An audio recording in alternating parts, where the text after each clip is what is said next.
My argument would be, I did the Michael Knowles show over at you guys' studios a while back, and he was sort of expressed to me that he was sort of feeling conflicted with the person he was sitting and interacting with, and the fact that he, has the same stance as you typically on pronouns.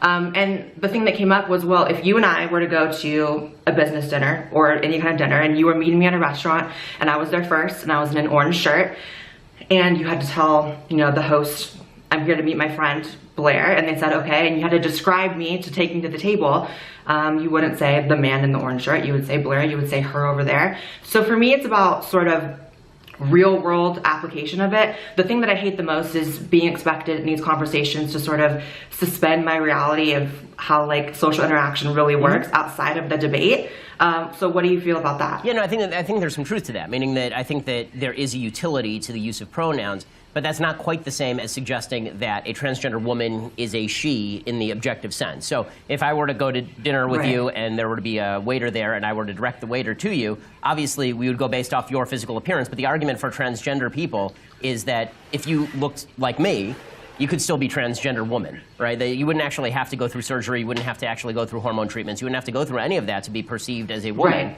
And therefore, if it would actually be assuming pronouns for me to be sitting at dinner and you to walk up and say, that dude sitting over there, right? You'd actually be assuming my pronoun if I were a transgender woman. Exactly. And this is the part where it gets into this really bizarre space that makes no sense to me, meaning that, obviously, in terms of utilitarian effect, you're right. If I were to walk into dinner and try and describe you, you look like a woman, therefore, to the person there, I wouldn't be trying to explain who you were or your background, because what's the point of that? I want to get from point A to point B in the quickest possible time, from the front door to the table in the quickest possible time. But that's not to suggest the truth of the pronoun that I'm using to describe to the person.